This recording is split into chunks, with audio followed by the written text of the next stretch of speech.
Today we're talking about children's books.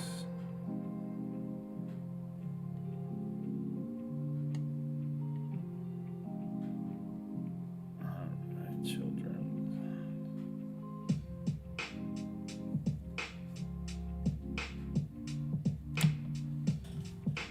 Alright, let's see what we got.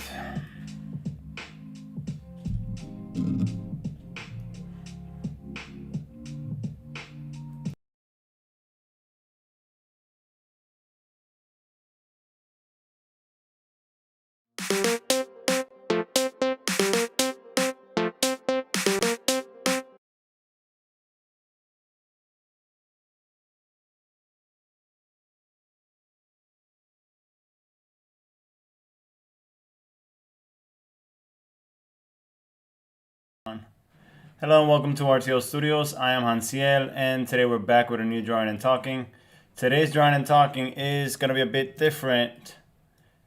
As we do on Wednesdays, we have artists come through, and today we have the honor to have Rashad Malik Davis here with us, and we'll be talking about children's books. So I'm going to go ahead and have him come on the live. Let me just change some things here that I was working on.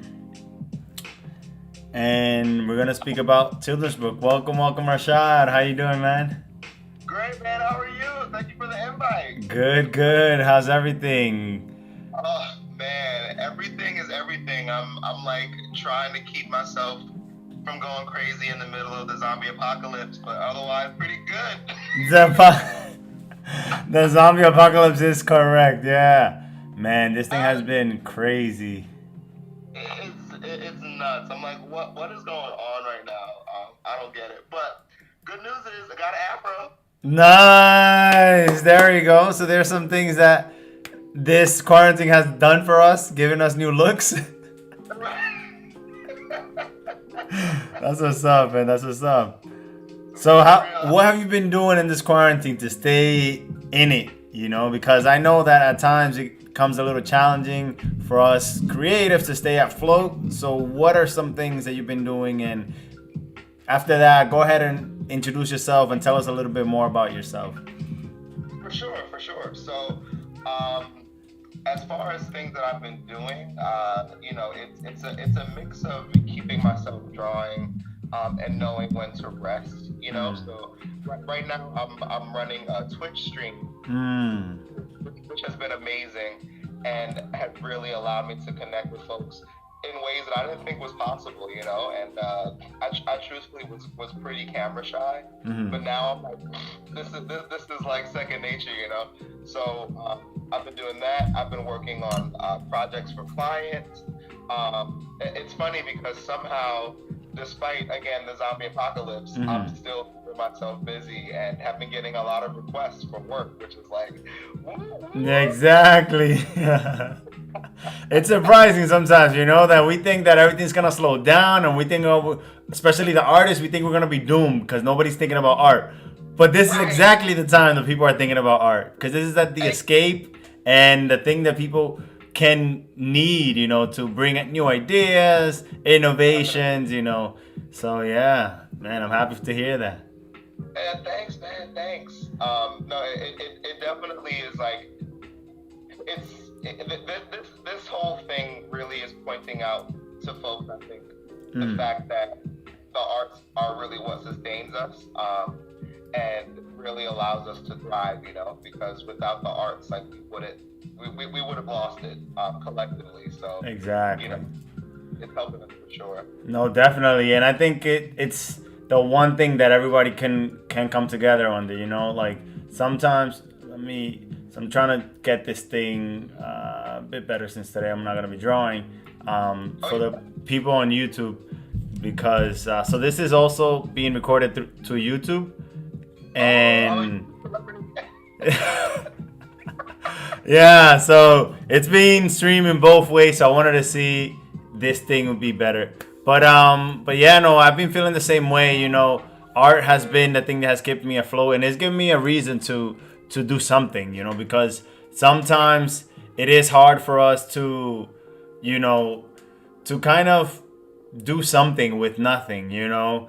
And this is that I was saying, like, before the quarantine got really serious, that this is the time to get you know, some people got paid in this quarantine, you know, to stay home. So it's sort of like financing a project. So I was saying jokingly, I said it. I was like, you know, take this time to be pretty much take your product and feel like somebody's investing in you and make something with this $1,000 or $1,200, you know. So definitely, I think it's been a break, you know.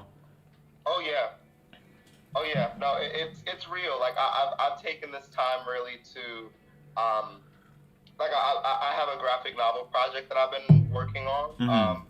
You know, like I really love working with children and working with kids, but like I'm starting to teach more high school students, and I realize that I love their vibe too. You know, like I'm used to working with young kids, but Mm-hmm. now that I'm working with high schoolers, I'm like, oh, like you know what you're going through is valid too, and I want to highlight that, and do that kind of work. But like all that to say that this whole time period has really allowed for me, like you, to be creative and focus on those projects and to invest in myself. Definitely, definitely. And go ahead and tell us a little bit more about your books. You were working on a graphic novel, but you have published, I believe it's two, if not three books already. And you're an award winner, author, writer, illustrator. Congrats to you, man. Big ups to you. Thank you, bro. Thank you. No, it's crazy. And with okay, so my book series is called Carefree Like Me, Mhm. and it's about two best friends who get pulled into the spirit world by accident, and they're stuck there until they can heal the emotions of, you know, each hero that they meet. So they're traveling through this like spiritual system. And really, for kids, it's just a big adventure. But for people who want to delve in deeper into it, it's talking about the chakra system, Mm. magic, you know, things like that. It's delving into deeper spiritual concepts, but in a way that's fun for kids without seeming preachy. How was that? How was that process for you to like have this super deep topic, you know, which it is something very Right. spiritual? How did you manage to make it kid friendly? Like, what were some of the strategies? You don't have to say exactly for people to purchase the book. Go ahead and purchase the Right. book. Link is in his bio, so go ahead and look for that. And it's also in the YouTube video. It's on the link down below. You can go to the Amazon link and you can purchase it there. But what were some of the strategies that you used in order to, you know, sort of like feed this spiritual talk without being preachy, like you said? Right, right. Well, I mean, I think it helps that I'm a big kid at heart. Like I am very, I'm very just kind of like, hey, Fernando, what's up, man? I'm very just kind of like free spirited and just kind of go with the flow. But how I approached it with the children's book in particular was that I I kept a lot of I kept a lot of the deeper concepts more basic in terms of how I presented it. Hmm. So, for example, with the second book, I dealt with sadness, which can be a very heavy topic, but I specifically approached it from the perspective of friendship. You know, so and I don't want to spoil it, but essentially, the hero character from that book is missing is missing friendship. Like she's Mm. lost that. She's lost connection, and so that's kind of how I delve into it. Is that I make it relatable to what a kid is going through. Nice. Then in the back, I have deeper kind of like discussion questions for parents to talk to their kids about. Talk to their kids with. Right. So because you're doing it in a perspective of a parent reading it to a kid, pretty much. Right. Right. Exactly. And those are very important things that sometimes we don't think about. As for me, I've been working on a couple of books, but I haven't finished them because I've been so into the drawing and into like the illustrations more than the writing part. But those are definitely good tips to keep in mind, especially for people that are thinking about making children's books or that are already making a children's book. And but Yeah. remember who your audience is. First, this is coming from a parent to a child. Usually the child won't be the one buying the book or won't be the one reading himself the book if in certain cases, right? So Right. definitely that's a very, very good point to have. Now, Heyo. yeah, no, and welcome to those people joining. Thank you so much for joining today. This is Drawing and Talking with Artclstudios, and on Wednesdays we always like to have artists come through and speak about their projects, what they're working on, what they've been working on, and yeah, so those people coming in, say hello whenever you like. You don't have to wait, just say hi, welcome, and say the name of the person. Also to those joining, make sure you check out his Rashad's book is on his link. I don't want to be too pushy, but we have to in these times that people, yeah, in times that people just swipe, we have to put it in their face and tell them go buy, go buy. Exactly. So tell us a little bit more about what was the award that you won? How did you win? What was the process? And where are you from, by the way? You didn't even get to ask. Like, where do you live? Right. It's like, who are you? Right. So I'm my full name is Rashad Davis. I'm from New Jersey and have lived out here for the past 21 years now. Like I'm originally from Staten Island, New York, but woo woo, New York, woo woo. Woo-woo. But I ended up moving out here like in 1999. But the awards that I won were from a book series or a book award series called the Best Indie Book Award. And so, I found them kind of by chance. And the first year I submitted it back in 2017, I was like, and again, I think this is so common for creative people, but it's that self-saboteur, like that the self-doubt, the self-whatever, where you're like, oh, I'm not good enough, I'll never be good enough, I suck. Like that inner voice sometimes that pops up. But I was like, you know what? I'm gonna submit it, whatever. And I actually submitted it, and this is gonna sound real bougie, but I submitted it while I was in Dubai, and I literally timed it so that it would be like an hour before it was 12 p.m. Eastern time in the States. So I had to do math, which I suck at anyway. But that was a good thing, like Dubai probably gave you the extra strength you needed, I was just saying yesterday that sometimes, or I think today in the story, I was saying that sometimes you have to feel yourself, raise that vibration and use that to your advantage and do something with that energy, because we don't always feel like that, so go ahead, tell us a little bit more. No. I'm glad that you said that too. Just to go back to that you don't always feel like that is like, that's something I've been dealing with, is not getting attached to a particular emotion and just allowing it to pass, and whatever comes next is what comes next. But anyway, that's another topic. So I submit it. I'm like, whatever. I'm not gonna hear back.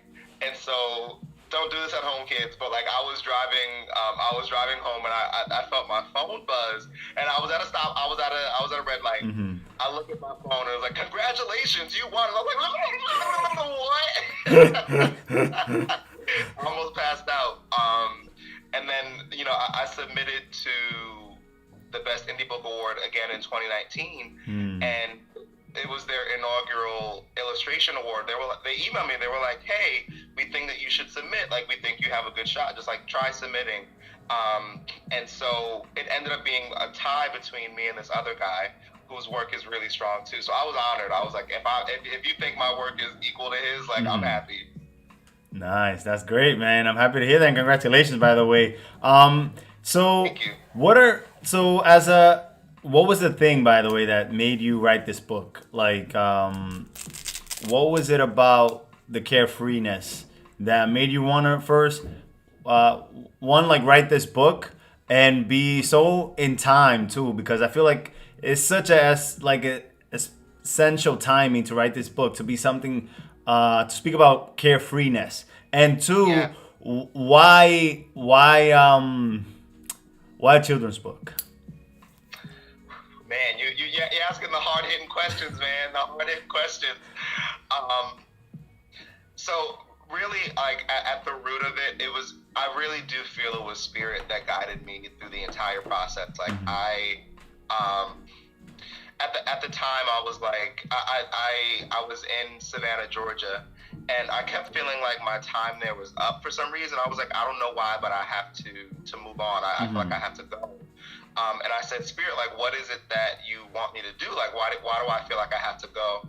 And I heard, like, not heard, but like I saw a children's book in my mind. And I was like, that's very Mm-hmm. specific. So I went back home for winter break, and as I was chilling on the couch with my best friend and my mother, um, the story came, like, the story, like, plot, the basic kind of key points of it came to my head, and Mm-hmm. it was chakra, it was best friends, and it was spirit world. And I was like, okay, I wrote that down, and from there I started to flesh it out. But what kind of drove me to make this story a reality, though, was the death of Tamir, and Mm. I was really impacted by that. There was an image of him right next to Emmett Till, and they looked exactly alike. And I remember I was in Savannah, and I broke down in tears, and I was like, I need to create a space where, even if it's just between the pages of a book, a black child, a black boy, a black girl, a child of color can feel like there's a place they can go to where they can be kids and can be Mm-hmm. carefree without worrying the world that they will inevitably face because of who they are. Mm. And so that's kind of that was my emotional pull to create the book series. Wow, it's And very. Was yeah, not so that expecting that, by the way. Was not expecting the deepness of it, but I guess hard times call for great art too. Like sometimes we take it for granted that as creative people, we have a duty. We have this chip, and we should feel like that. If you're a creative person and you get a hunch for something, I feel like we have to go through with the hunch, because there's no coincidences that you get the idea at that specific time and the topics that were revealed to you. And like you said, spirit guided you. So that's very, very strong, and I was not expecting that answer, so I appreciate that. definitely. And I know did I feel like those are deep. you said these did why a children's book? Did you answer that part? Oh, no, sorry. So why a children's book? Mm-hmm. Again, I feel like this is really my life path. This is my life purpose, is really to reach children, and to really guide them through the things that I felt like I was missing as an empath, as a highly sensitive boy, Mm-hmm. was being connected to my emotions and feeling okay with them, and not necessarily running from them. So the big part of it was that I felt like I was being pushed into the career, and right after I graduated college, I worked at a place called Life Touch, where I was taking pictures of kids for school and all that kind of stuff, and their families and all that good stuff. And I loved it. I loved working with kids. I loved their energy. I loved the joy that they brought. I loved everything about it, and it was amazing. But I was not making enough money. It was like $8 an hour, and I was like, "Your boy got it." Did your boy gotta go? Your boy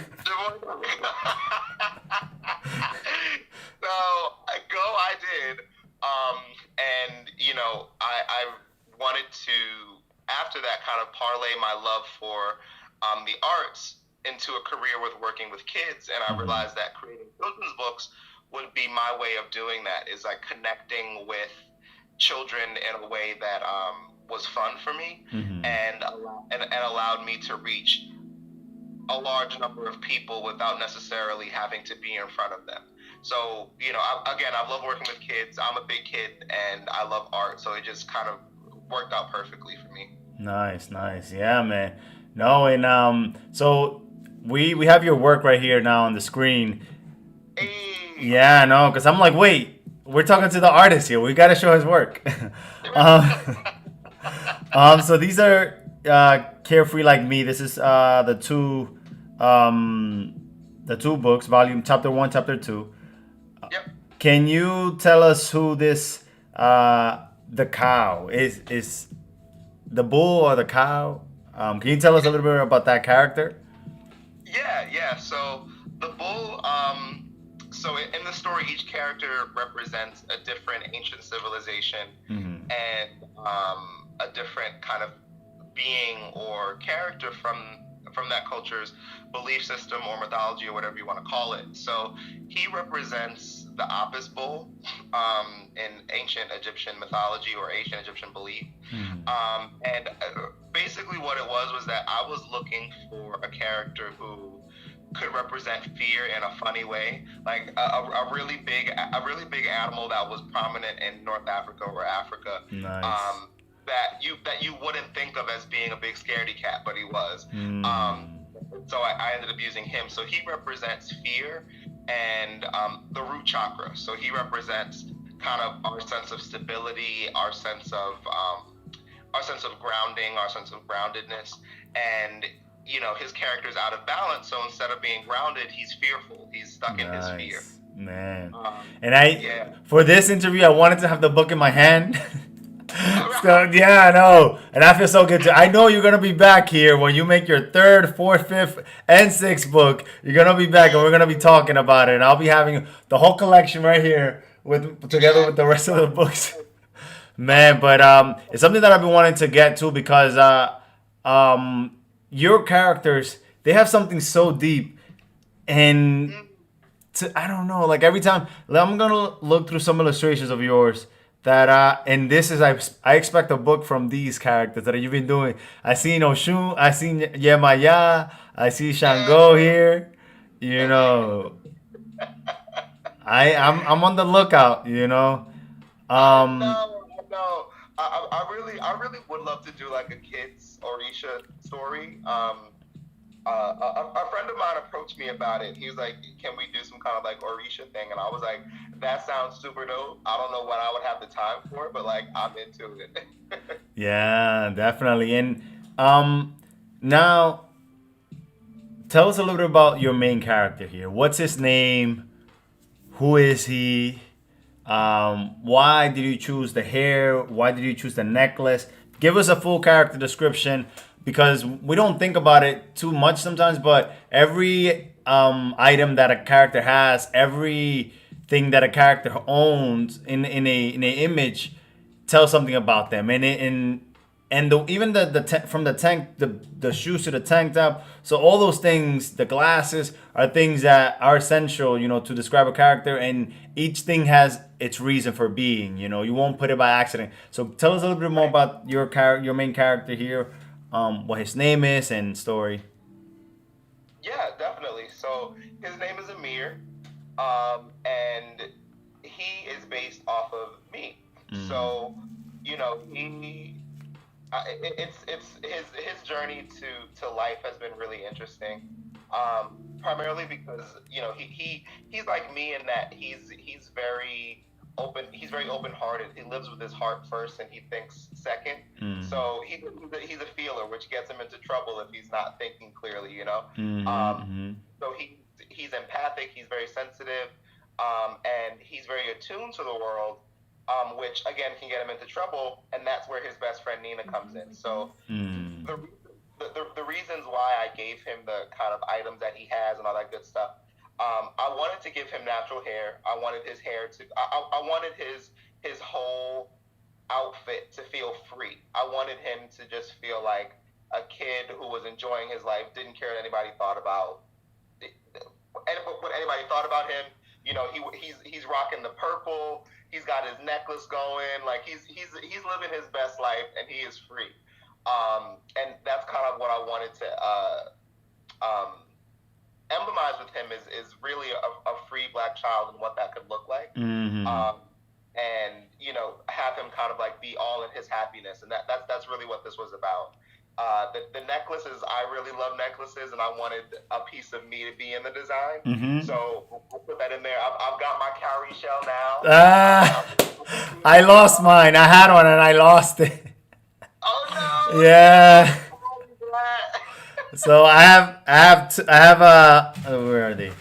So I have other ones, but the ones that it's like tight to your neck, I lost it. So I have like a tamarind one that's made like tamarind seeds and other kind of seeds.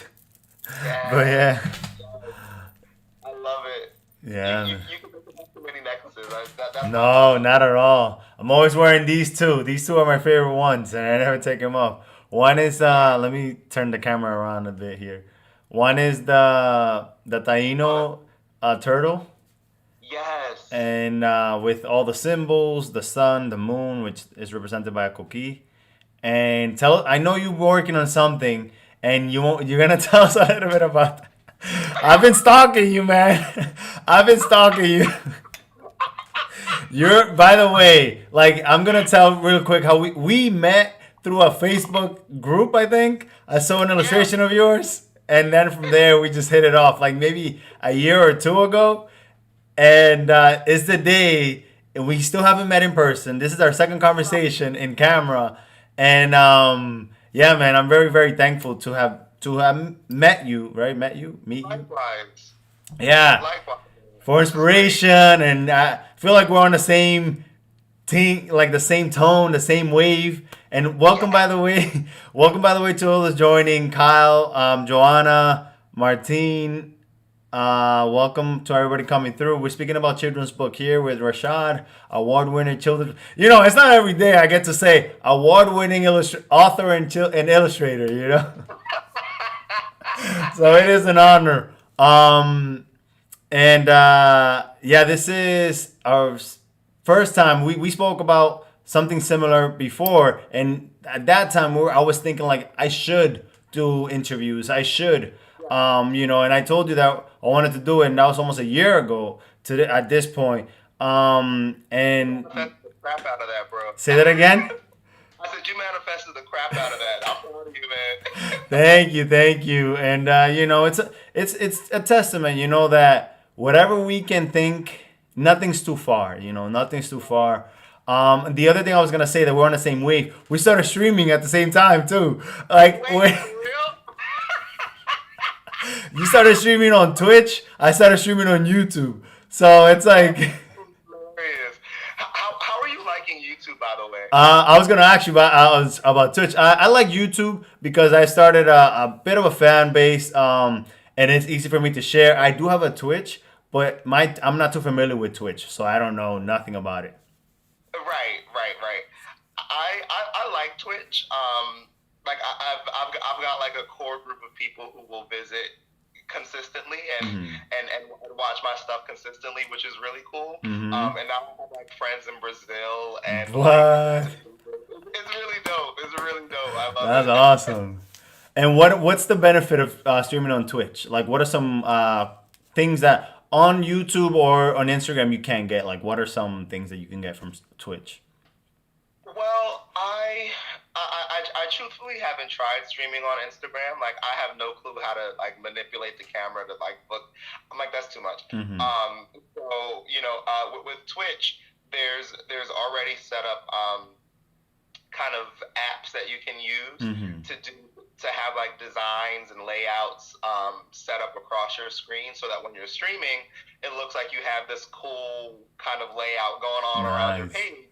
Whereas I don't really see that a whole lot on Instagram, and you can do that on YouTube, but it's basically using the same software. So Right, yeah. So that's what, like, I'm using that OBS. I think it's a software, right? yes, OBS Studio. Yep. Right. So I designed like some things outside, and then you can implement them. Like I put the title of the show. I called it the show, even though I just started doing this thing, and I was like, yes, it is my show. You know. It's your show. And that's the other thing too. Let's talk about manifestation for a little bit, you know, because you mentioned it, and I think it's a hot topic. I think it's a great skill to realize that everyone has the potential to manifest things. And a year ago, I was sitting in an apartment in Brooklyn. Now I'm in Delaware with my wife and my sister-in-law. We all live together in a house.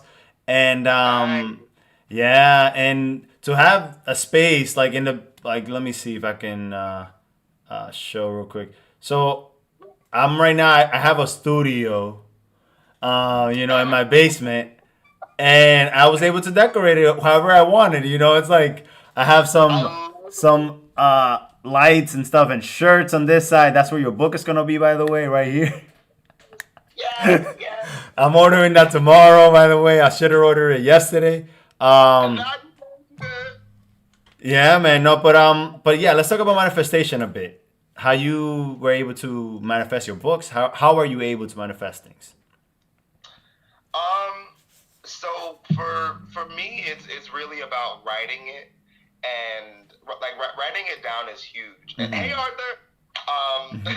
so, writing it down is huge for me because there's something about writing down your goals Mm-hmm. and seeing it and Watching sending it from off. South Africa. Wow.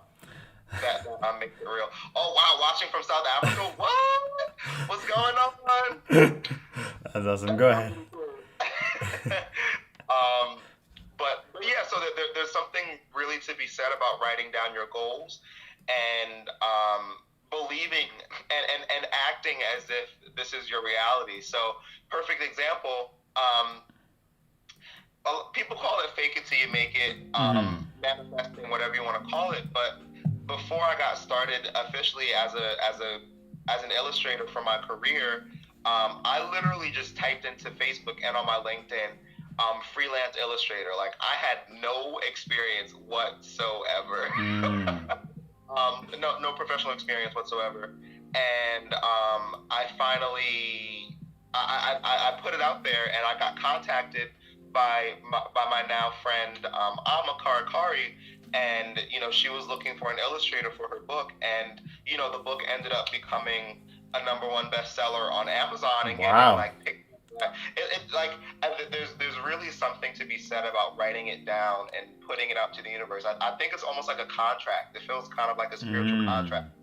You write it down and you're like, yes, I believe in it enough to see it, to feel it, and to make it a reality for myself. Nice. Yeah, definitely. And I think you said something that was right on the button right there to feel like you're already in that moment. And there's Right. something to be said about like when and my wife and I we do these meditations on Tuesday nights at 8:30 and last night we spoke about truth. And when you're speaking your truth, from your heart, there's no one that can tell you that that's not it or that's not real. If you say in your mind, and people have asked me, but when do you know that you're an artist? I draw, I sketch, I do this, I do that, but I don't Right. feel like an artist. Like, so when do you feel like you're there as an artist?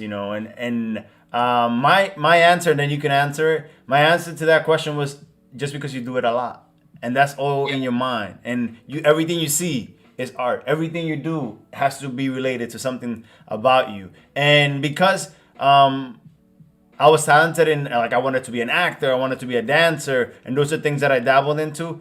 I was a little confused, so I didn't know who I was. I still knew that I was a creative, but to be an illustrator, a graphic designer, these are things that I had to switch and only focus on these things. Now, how do you feel like why do you feel like you're an author? Or why do you feel like you're an author? Why do you feel like you're an artist? Why do you feel like you're there already? And not like, I'm thinking about it. Like, why? Right, right. Well, I love what you said. Is like it's something that you just do. Hmm. Because I feel like if this is something that you would do without ever getting paid, and I'm not saying that you shouldn't get paid because artists should get paid. Mm-hmm. um, but if you could do something for the rest of your life and it would bring you joy and it would feel and it would bring you a sense of completion, then that's how you know it's real for you. That's how you know it's aligned with who you are, and that's how you know who you are because you can do it. That's really what it was for me, was that I was drawing since I could remember. Like I was writing stories, Mm-hmm. I was drawing the characters in the stories, and kind of living that truth for myself. Mm-hmm. And I feel like when another thing that I realized too, Kelvin, what's up, Kelvin? Mm-hmm. Another thing that I've realized too for myself is that when you are aligned with your truth and when you are aligned with your authentic self, the universe brings you more of that to affirm you. Mm. So, like for me, once I started to put myself out there as an artist and I started being consistent with my work, I kept getting more and more, and like it got to the point where I couldn't handle a lot of the requests. Was like, I'm doing too much, but like that was a confirmation to me that I was on my personal right path, Right. and that I was living in my truth. Is that I just kept getting affirmation after affirmation that like, yes, you can do this work and you're meant to do this work. So that's what it was. Nice. So at the moment you stepped into that path, you know, you felt like it was the right thing because things started clicking, and you Yeah. started getting signs and signals. And again, something that you mentioned earlier, which I love, was to follow spirit. You know, like follow your intuition, follow your inner you, because it's gonna guide you to the path that you're going. You know, and the path that you're supposed to be going. And something that I Right. mentioned yesterday and that I always think about now, like my father mentioned it to me last week. He said that when things are not working, if things are not working in the way that you want, don't change your goal. Just change your strategy. Just change how you Mm, go about it. You know, don't just say like, "Oh, I'm gonna quit and change to fitness now because my drawing thing is not working." Um, right. so tell us a little bit about resilience and resistance. Like, tell us a little bit about that. Bruh. I feel like as an artist, it's impossible to continue creating if you don't have that mental resilience, because there will be so many things to tell you that you shouldn't do this, that there will be people who will be like, when are you going to get a real job? So like, what are you doing really? And you're like, you know what, you stink. And some people here, Mr. Extron Din says, I can relate. I love, Yes. E-Love says, I like the approach. But yeah, so go ahead, keep going. No. So for me, I've had so many stumbling blocks, so many opportunities to quit, and as a test of my kind of resilience, and really as a test of my faith in what I was doing, I tried doing work that was not related to what I was doing, or that was not exactly on the path that I knew I was supposed to be on, and I was miserable. And that was um, what? I said I was miserable trying to do Mm. something that I knew I wasn't meant to be doing. Mm. Um, and I can say for certain that any time that I have failed at something, well, quote unquote failed, it's because I wasn't listening to my intuition. I wasn't listening to that inner guidance. Is that I just tuned it out. And so in that sense, I think that you have to be resilient, because there are going to be things that come up against you, and will come up against your path, but ultimately are there to kind of push you in the right direction. That's true, you know, because when you fail, never look at it as a negative. You know, I always think that a failure is a way to show you what you shouldn't be focusing on. You know, or like try a different approach. You know, Right. because and I feel you when I've taken some jobs that I'm like, I don't know. I do it anyways. But like you said, you do go through these moments of like, man, I should have taken this or I shouldn't have done this. Um, but ultimately, I like my slogan is never stop learning for you, and that's something that Yeah. I have it everywhere. You know, I see it. I put it up here on this little screen thing. But it's something again. I think my father said it in Spanish, and I was like, oh, that sounds cool, and I adopted it to my way of living, to always be hungry for more, always be hungry to learn, and even those jobs that I didn't like, I feel like I learned something. If it's one thing that I learned from it, you know, I still see it as a plus. You know, the Oh yeah. time invested in it. I took a project once that took me like 3 months to finish, and I was waking up at 7 a.m. Or 6:30, going to work out, being home by 8, and working from 8 to midnight every day. You know, Crazy. and it was tough, man. It was tough, but it's been. Uh, I have yet to do another job like that, and that was like a year or two ago. But those were the jobs that catapulted me into. Thank you, by the way. Elove says, "Never stop learning for you." Golden quote. Thank you, thank you. Right. Feeling that.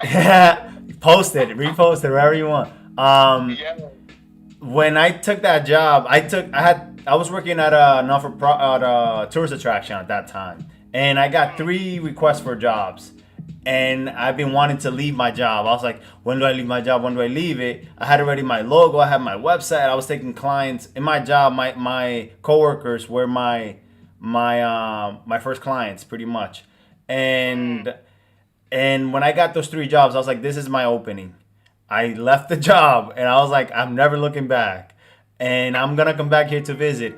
And when you get, again, like you said, following spirit, when you get these testaments to say, this is your call, take those doors. If something knocks, open that door and walk right through and don't look back. Because it's going to be, I'm not going to lie, it's been a bit of a struggle, but it's also been the best times of my life. And it's been the best I've ever been financially, mentally, physically, emotionally. Even though there's days that we're like, why? There are too many days where you're like, bro, why? Candy, hey. Hello, welcome. Yeah, I know. And like you said something very important earlier, that you were miserable when you were not following what you were doing. And right. At times, and again, I know this is your interview, and I'm interviewing you, but I feel like I have to share. I have stories written and things, and my sister's like, publish that book. What are you waiting for? Right. But I like you said, like you never feel like you're ready. So when did you think you were ready? When did you think like, oh, I can't wait no more? Like, what was that feeling like? That feeling, that feeling for me really came because again, like I'm so spiritual that like it's just a part of me. Mm-hmm. But it was while I was in actually no, I can say it started earlier than that. I had gotten into a really just a very dark time in my life, and I was like, I have no clue what I'm doing. I have no clue what I was like, I'm 25 and I have no clue what I want to do with my life. Like, I'm so confused, which, 25, like that's nothing. But still, I was very much like, I don't know where I'm going or what I'm doing. Mm-hmm. And so I decided that's kind of when, on my way out of that dark space, spirit started to kind of come to me in dreams. Like it was very much like, I started having visions and dreams of things that I knew I was supposed to be doing. And I kept having this dream of missing planes, missing trains, missing flights. Like I just kept missing these opportunities. Wow. And I remember I went to sleep one night and I had a dream, and I was considering going back to grad school at the time. Mm-hmm. And I was like, I have no money. How can I do this? Like, spirit, help me. I don't know what to do. So I go to sleep and I have this dream, and no lie, in the dream I see the number 1557, and I decide to look it up the next day, and the number represented, it said this is a number concerning higher education, learning, and study, and take this opportunity because you might not get it again. And I was like, what the hell? So it was really like a kick in the gut for me to be like, I know that this is what I'm supposed to be doing, and I know that this is how I'm supposed to do it. I know that that's not specific to everybody, but for me, it was a very strong intuitive knowing that like I have no choice but to be on my path, because what the hell else am I going to do? Exactly. And let me read a comment here that struck me. When we talk about how do we believe in ourselves, right? Like having the believe in ourselves. So Mr. Extraordin wrote again. He says, I don't know how Walt Disney convinced people that the mouse he kept drawing will be loved by kids worldwide. He kept doing what he loved, and it worked out.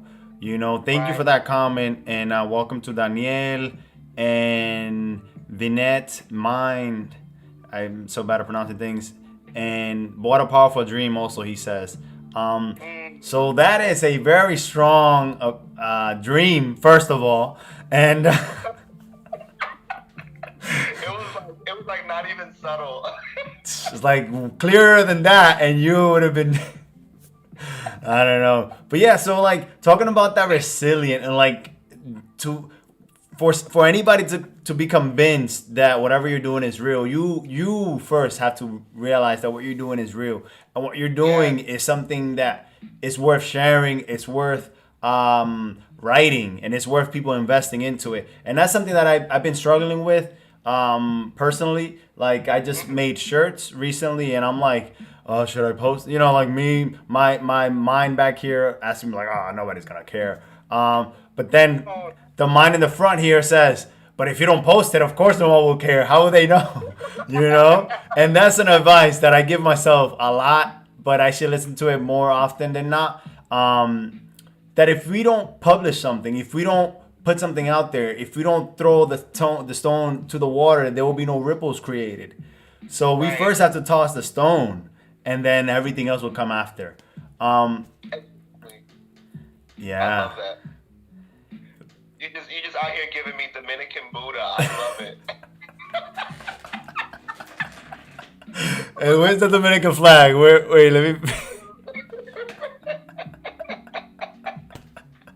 Man, you have no idea. Man, and I'm going to talk about this cover here real quick. And again, like I don't have experience interviewing people. I just talk to my grandfather, and I think that I'm an interviewer. But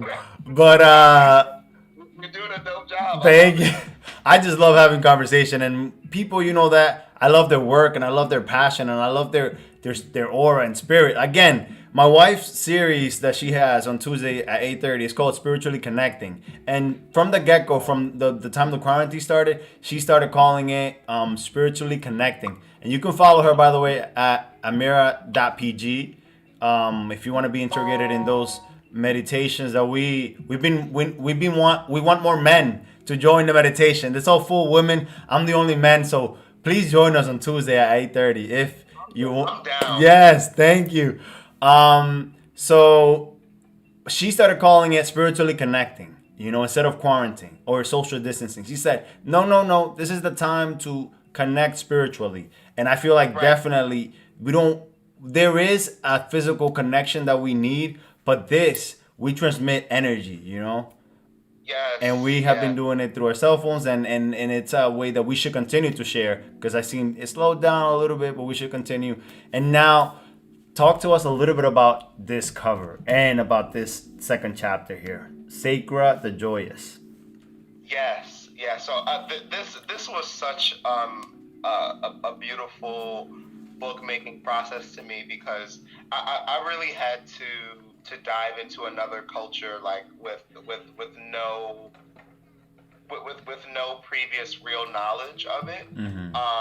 But to dive into the culture of the Aztecs, who their actual native name it's the Mexica, which is where I think we get Which is what? Which is where we get the name for Mexico, apparently. And learning about them and learning about who they were and who they are. Like, I don't want to talk about indigenous people as if they don't exist still. Thank you. Thank you. Yes, no, it's real. It's real.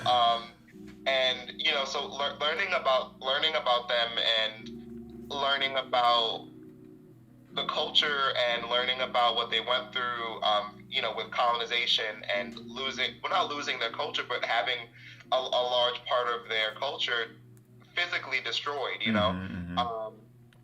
So that was incredible. So this book process, I really was very keen on reading and learning as much as I could.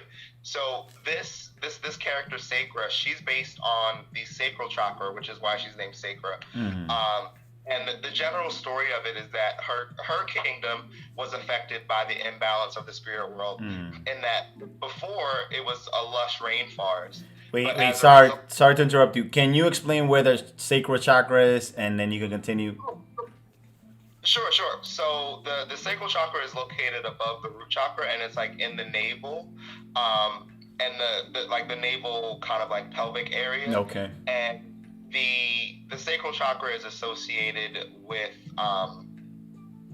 is associated with like sexuality, creativity, abundance, your feelings of abundance.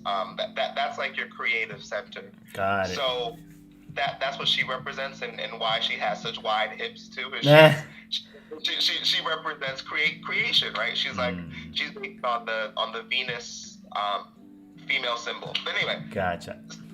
So she basically loses the ability to produce rain, water, crops. So her kingdom suffers, and she basically, as a result of her sadness, kind of locks herself away, and the kingdom loses out on her magic. So again, like, it's deep, but for kids, they're reading it and they're like, oh no, she's sad, she can't help her friends, like, what do we do? So that's the way that I kind of manage it. Wow, man, that's and it gives me so much happiness to see, like, sometimes we're like, but how come they don't make a Disney character from me? Like, why don't they make a Disney character or a Pixar character from me? So my answer to that question is create it yourself.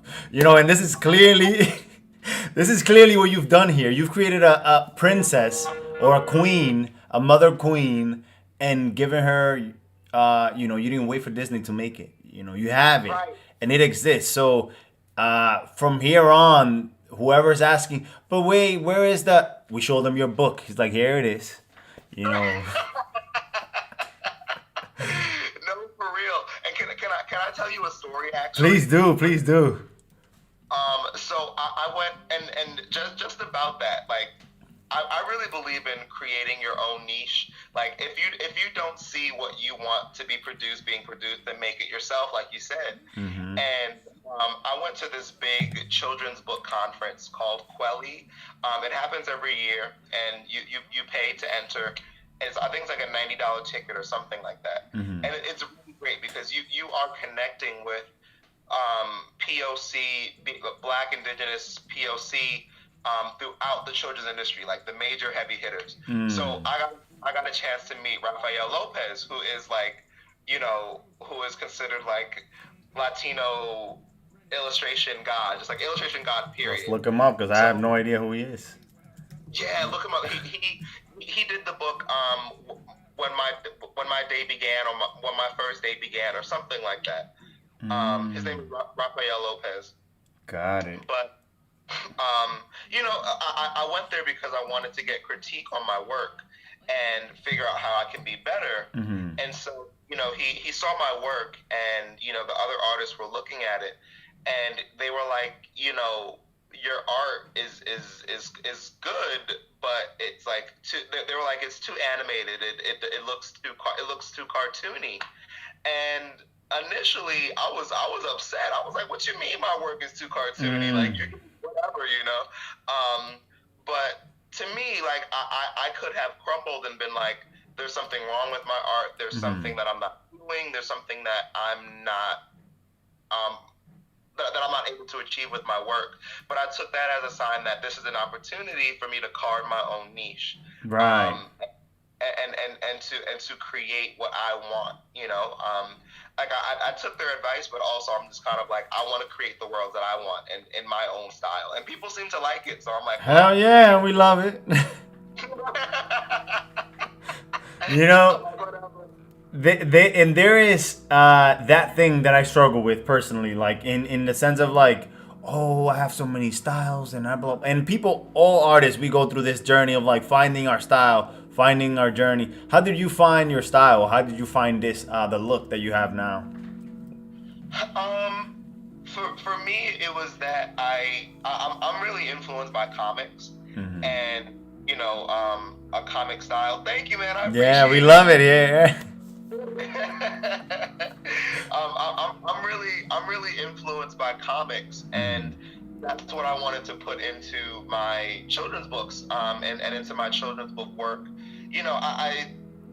A lot of children's art, a lot of children's illustration is beautiful, and I'm not saying anything to denigrate it, but it always feels very childish, and which is the intention. But I remember when I was a kid, I always wanted to read the stuff that was older than me. You know, I wanted to feel cool. I wanted to feel like I was reading something that I wasn't kind of supposed to. And so, you know, with drawing in this kind of cartoony comic book style, a lot of kids feel like they're reading up, and then for the older kids, like who are 9 or 10, they don't feel weird reading it because it looks like a comic book.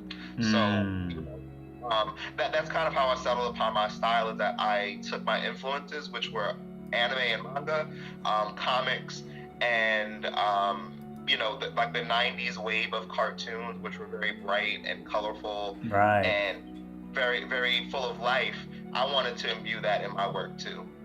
Yeah, I know, and we can see that, you know, we can see the influences, we can see all the colors, and you know, to people that say they look too cartoony, sometimes, like, I was just telling this to a friend earlier, actually, that I've decided to go for the cartoony look because one is faster. Like, I'm not gonna lie, it's faster. You don't have to spend, instead of spending 10 to 20 hours in a painting, you can spend an hour or two in a drawing, have it be done, have it look a little rough sometimes, gives it that essence of speed and energy, so it stays with the essence there. So that's one thing. Making too many corrections, it makes it too perfect, and that's another thing that I still struggle with that. And you know, Basquiat, like Jean-Michel Basquiat, was somebody that painted super simplistic, and Yes. I remember can't remember what's the other guy's name that he always was with. Um, That guy. that guy. I know. Yeah, so we know him. He was like that. It took me 5 hours to make this, and you make this in 10 seconds. And still, it gives it the essence, it gives it the energy. So why waste all that time when you can make something like this and still give the energy? And I feel like that's the most important part, you know? Transmitting the energy.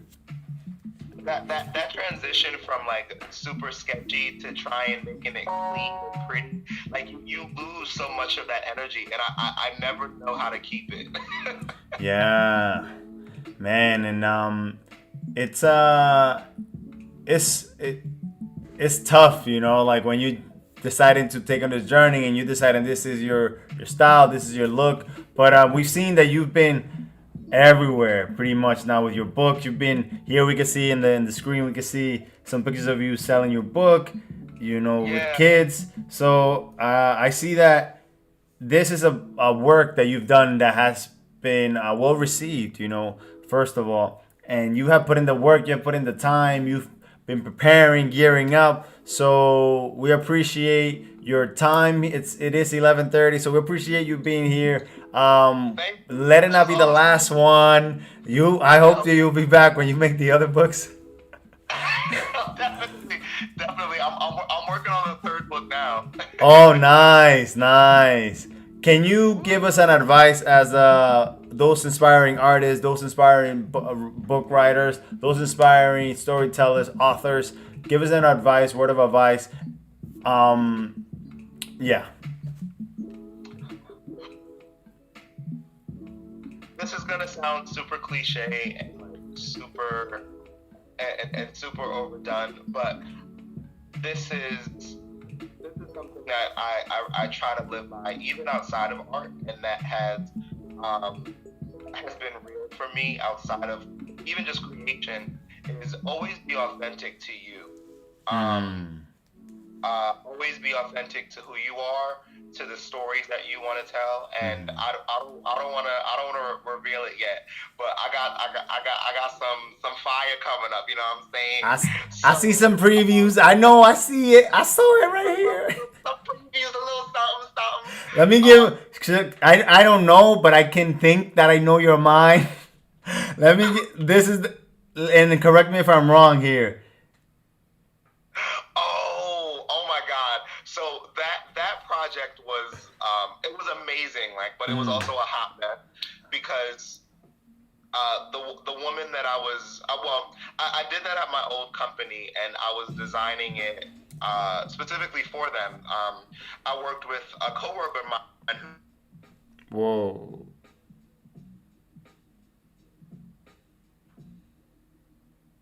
What happened? Ah, crap.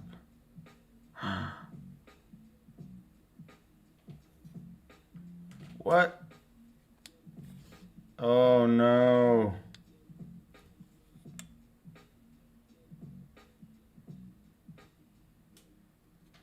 So the live just went kabunks. Crap, I didn't save the live or anything. Thank God it's recorded here, but let's invite Rashad again. Jeez. Yeah, I never realized that these things are gonna end. So this is getting so interesting, right? When you're about to. Sorry, I didn't realize that the live was finishing, and yeah, that was so interesting. So the live I wasn't able to save it. So thankfully, I've been recording it on YouTube, so anybody that wants to watch the whole thing can go into YouTube. But that was so good, and I just sent him the invitation, so he'll be joining us soon, hopefully. But I do appreciate Mr. Extraordin. I appreciate your inputs. I appreciate your questions, and that it's 5:30 in the morning in South Africa. Thank you so much for tuning in. That is amazing. Thank you for the tune, and thank you. You had asked a question which I wanted to go into. And for those joining, again, we have Rashad Davis, and we're speaking about children's book. And let's see. Yeah, it's been such an amazing pleasure for me to have a platform like this. Something that I've been. He just sent a message. Yes. Oh, there we go. He's back. All right. So, like I was saying, it's an amazing pleasure for something. Again, I've been thinking about this. There's no platform for artists to talk. But then I make it. I made the platform. But Rashad, welcome back. I didn't realize that. I was like, wait. Man, this thing. So Instagram, again, it has an hour limit. And I didn't realize the timing was coming down. So I wasn't able to save the live, unfortunately, on Instagram. But good news is that I have been recording it on the computer, so it is on my YouTube. So that's the good news. And now I saw that in Instagram, when you do live, it gives you an option to save it as a Insta TV or IGTV. So you can host it as a series on your page, which I was like, what the hell is this? I've never seen this. So I just hit back, trying to go back to the screen, and it just deleted everything. But we live and we learn, you know. You were about to say something very important. And if you can share a little bit of your time. And also, E-Love had asked a question about world building. And if you can, before we go, and I also want to ask you another question after that, which is, when you answer that, remind me to ask you my question. You were on a point right there speaking about these characters and world building, and that it's 5:30 in the morning in South Africa, and he's tuned in watching, or she's tuned in watching. So thank you. I'll try to be entertaining to keep you up. But so with these characters here, I was tasked with drawing these characters for this story about the Taino, and I've never really learned about the Taino before. I knew about the Taino, but I really didn't know much about the Taino people culturally or anything like that. So I put on my anthropology major hat, which I studied in college. Nice. And so I decided to dig into their history and who they were before they even came to the Americas, from like Venezuela and like that area, and like looking at their cultural roots. And so I took a lot of time with the writer to make this as culturally respectful and as accurate as we could. And so by the time that we were done with the project, we submitted it and it was sent off and all that good stuff. So before the work got approved for the final thing, it had You're Taino too. Me too. I'm Taino. I was gonna wait for it a little bit, but that's something that I want to add. That you said that it hasn't died for in Mexico, but it hasn't died in anywhere. Native people are still alive. I am Taino. That's why I carry my Taino chain. But again, the thing of the mind is a funny thing that we've been tricked in this in thinking that we have disappeared.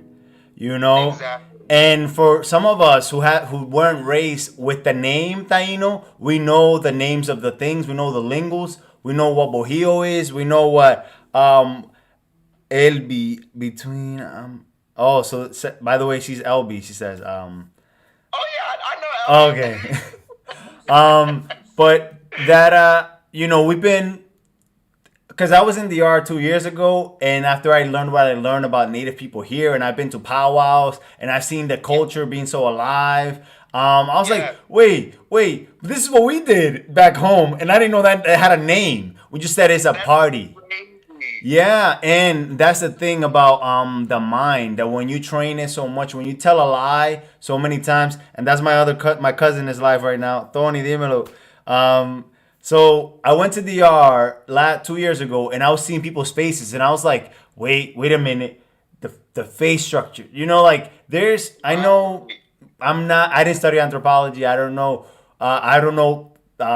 structures and things like that, but I've studied recently, and I've learned a lot about indigenous cultures and looks, which shouldn't be all, but we can tell when somebody's from a different country. I can tell when an Asian is Asian American versus an Asian from the China or something like that, and it's all in the face, because the way we speak, the way we carry ourselves has morphed our face in different ways, and also the ways that the things back then also had formed people's faces. And I was going literally town by town, looking at people's faces. I was like, whoa, wait, what? And then I looked at the names. Name like Magua is a name of a chief. It was divided in 5 tribes in the Dominican Republic, and Haiti was 5 tribes mainly. And Magua is still a name of a town right now. It's called San Juan de la Maguana. And all these Guana, Ana, Bay, all these names are sort of indigenous, and also there's some Moorish influences there in there too. Yeah. But it's just good to know that these names still exist, that the people haven't changed. It's just the mind has been tricked into thinking that you're something else. Yeah. Sorry that I went on a tangent, but I felt like I had to say that. No, I love that you said that. And, really learning about the Taino and then learning about indigenous people for my book series, like, it's incredible. And, that was always my concern, was that I didn't want to make it seem as if Native people don't exist anymore, and so in the back of the book, I said, the Mexico were, this, that, and the other, but their descendants also are. So I put it in the present tense, So with this book in particular, I sent it off as that. I wanted this to be a cartoony looking style originally, because I really feel like I can capture emotions well that way. And I wanted to draw them as happy kids. I didn't want them to seem, because I feel like when people draw indigenous people, they always look very serious, and it's always very like always very, I don't know, Fear mongering, pretty much, yes. fear mongering, and I wanted to show them just being happy people. But I got brought into a meeting where they were like, we want you to change the art to look more realistic. And they were being kind of like tiptoeing around the issue. And so by mistake, my boss included me on the chain message that the original message came from. And it was 2 translators, and they were 2 women from Cuba. But I should include, and I think it's significant that, anyway, so the message that they said about my artwork was that it was racist and that I made the Taino look um, like I made them look like kind of basically buffoons, and I What? and I depicted them as, you know, and racist stereotypes, and I was like, what, you Were they, know, and by the way, were they providing you with the books or were you in charge of doing your own research? so I was in charge of doing my own research. And that's another thing. Like if they wanted a thing to be done in a way that they liked, or because this is what we see in references, you know, like these are the Right, looks, the hairstyle, the paints, the everything. Like right here, we this is what we see in right. History Channel. So we can't. It's hard to say that like we gotta change it to modern days and whatnot. But because the references that we have are like these, so you know. I understand Yeah, them, but I also think that it's unfair for them to say that. yeah, no, and you know, it was frustrating because I was looking at images of modern day indigenous people in Venezuela. Like I was looking at the Yanomami and other groups indigenous to Venezuela, which, you know, who were their descendants, or who were their ancestors, and that's what they looked like. They had the face paint across. Mm-hmm. They had, you know, they were basically nude, and I didn't want to have people with their private parts flying around in the kids' book. So, you know, they also wore the loincloths too. And so Mm-hmm. I was like, okay, cool. And you know, it was weird because I had showed it to indigenous people, and people who identify as Taino like yourselves, or people who were indigenous um, but from other ethnic groups or other nations, and they shared my work. They liked it. So I was Yeah, I like, love it, man. I'm oh, excited. thank you. Thank you, thank you. It was confusing, and what was frustrating was that, like, they were from Cuba and they were Latina, but they were like white presenting women, so it was Hmm. especially frustrating. So I was That's like, right. Nah, I mean, now we see. But I mean, yeah, because again, that the Latino, and that's a word that I also been struggling again. Like it's what we have right now to say Latin or Spanish speaking right, countries, but again, Latin people in the TV and in the movies have been misrepresented.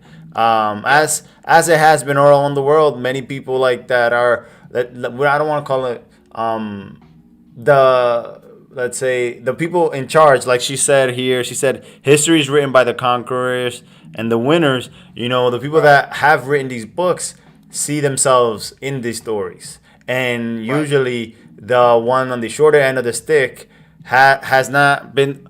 Andre Veloz, welcome to the live. She's a Dominican artist, and Yay. yeah, so if we're speaking about Taino, we went from two chapter books, amazing books, into this topic that it's dear to some of us in this live here. Hey, okay.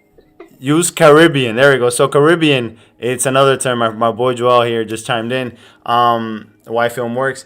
So there is a lot of things that have been changed through stories, and I don't think a lot of Caribbean people have written their own stories. These like when I asked my father, I was like, "What did you learn in school?" He was like, "Oh, we learned about Spain. We learned about this. Did you learn about indigenous cultures?" He's like, "Yeah, we learned their names, the names of the ones that existed." He didn't name the ones that exist today or the ones, you know, that are still alive. So Right. it's very tricky. Um, but this is a topic that we can go on forever, and I love that this came up.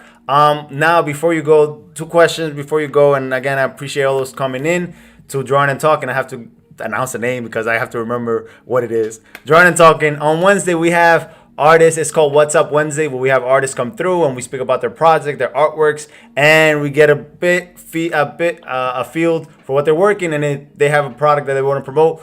Let then be it. E Love had mentioned how do you go about world building? Right, right, right. Thank you for reminding me. Um, so with me, I get really deep into the world building, and I really kind of get lost in it. Um, but the first thing that I try to do when I'm world building is set up the world's parameters. Mm-hmm. Um, and this is something that I found consistent in good storytelling, is that you want to give your world rules, because if you don't have rules, then when something kind of breaks a rule, unintentionally, it feels inauthentic to your reader. So, in Carefree Like Me, for example, one of the hard, fast rules that I set in the story was that the kids are stuck there. Like, they don't have a way back home until they solve the issue of rebalancing the emotions of these different characters. So I'm very much focused on the rules, and trying to set up parameters quickly, and allowing the rules to dictate the story, because when you do that, also I find you create good conflict, and you create good kind of storytelling. Good conflict, good resolutions. Yeah. Exactly. Because now you have something for the characters to kind of battle against. And also I like to use real world cultures too. Very important. Just as like, yeah, just like getting inspiration, and the world is full of so many beautiful cultures, and I think honoring and doing your due diligence. Due diligence. There's the Due word. diligence. Yeah, there you go. And researching it, and paying homage to whatever that culture is, but using real world cultures as reference is really cool too. Definitely. And now, before we go, and again, I want to thank everybody who joined. The video will be up on YouTube. The first half got cut. I mean, the first part, it finished, and I didn't save it, so that's not on Instagram. That is on YouTube. Link is in my bio. You can go ahead and find it. Now, the second question, which is, again, the question that we already brought up, the never stop learning for you. So this is something that you'll be the first person that I'm asking directly, and this is a series that I had in mind a while ago about what is the thing that you're learning now? Like, what is your new learning thing? Because as we see, you know how to write a book, you know how to do illustration, you know how to put books on Amazon, which people can buy. The link is in Rashad's bio. You can buy his book directly off on Amazon. You can get it in a couple of days, because Amazon is not shut down. They still working, making a lot of money, by the way, and so should we. Right. These are so rich. What is the thing that you're learning now? What is the new thing that you're learning? Ooh, and you're welcome, LB. Thank you, by the way. Yeah, thank you so much for that answer. That was a very good answer. Oh, thank you. So the thing that I'm trying to teach, that I'm teaching myself, is animation. And I've been seeing your stuff, bro. Like you inspired me to get into animation seriously. This is mutual, man. Like I'm telling you. Exactly. Because I've always wanted to animate my characters, but like I've been too much of a punk to really dive into it. But I was like, no, you're gonna sit here at this computer and do it. Yes. Yes. On my birthday, I was like, screw it, I'm gonna learn it, and we're gonna do this. And this is it. This is it, right? I was so hyped. I was so freaking hyped. Man. Like it was. That's so beautiful. Thank you. It was the best feeling to like see my character come to life. I legit cried. I was like, oh. Man.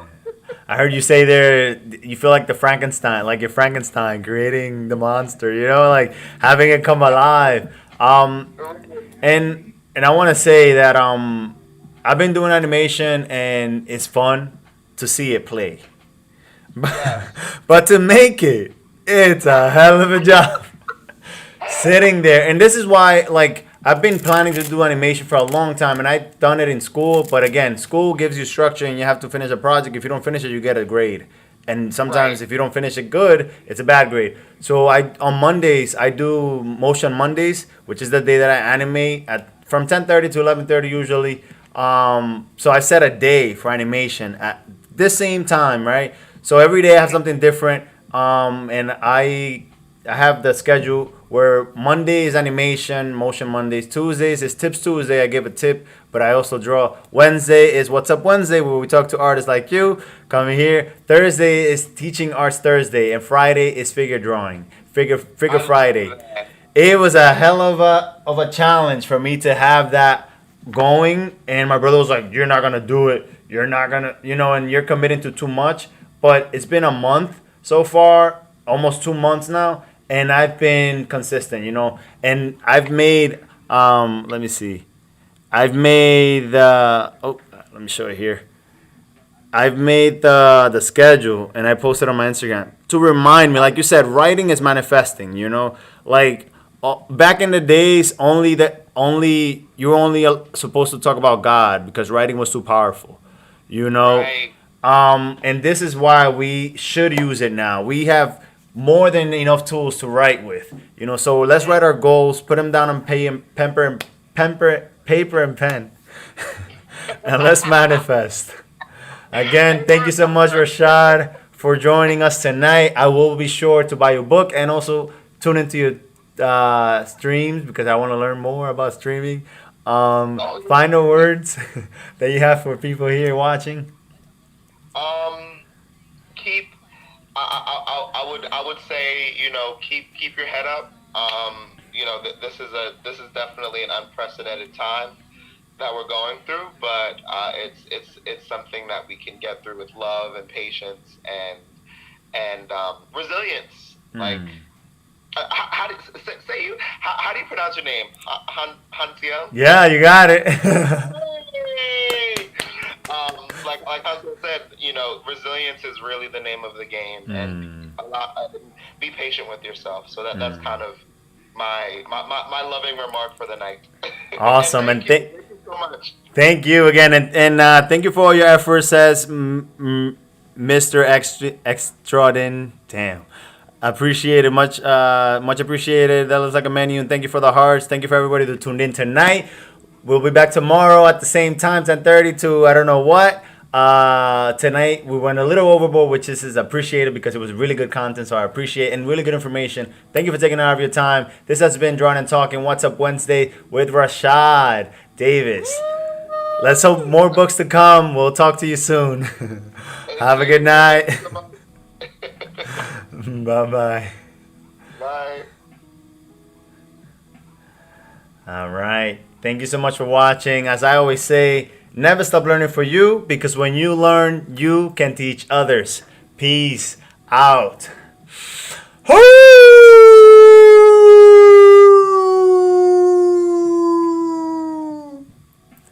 Peace.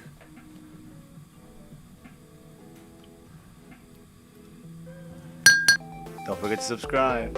Follow me on social media. And if you like the video, click the like button. If you want to see more videos, click the video in the middle. And don't forget, never stop learning for you.